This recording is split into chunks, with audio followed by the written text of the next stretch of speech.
Abavali umlomo imincili abahlali baseKomane phantsi komasipala iEnoch Mgijima emveni kokuba isebe lemisebenzi yoluntu kunye nesiseko kwiphondo leMpuma Kapa livule amathuba emisebenzi nekuthe kwaxhamla ulutsha olungama-84 ukuncedisa kwiiofisi zikarhulumente kulo masipala ngeenjongo zokulwa nentsholongwane icorona. Kunamhlanje kukutshintsho ngoba kaloku izinto ezininzi endingakwazi ukuzenzela zona zizinto endizawukwazi ukuzenzela zona. Okay.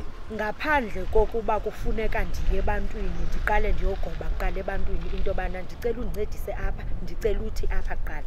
Niyayibona? Yiyo ke ngoku le nto mna bebangandimbonge kukubuya kwesidima sam mna mna. Umphathiso welisebe uBabalo Madikizela uphehlelele ngokusesikweni lamathuba engqesho ye-EPWP eThobi Kula Indoor Centre.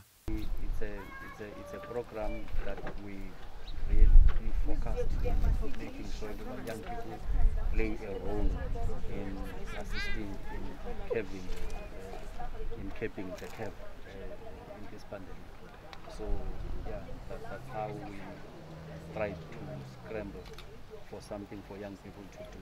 Umphathiswa uMadikizela weleke ngelithi baliwaka abantu abaza kuxhamla kule misebenzi ye-EPWP nalapho 84 yabantu iza kuphuma kulo mmandla.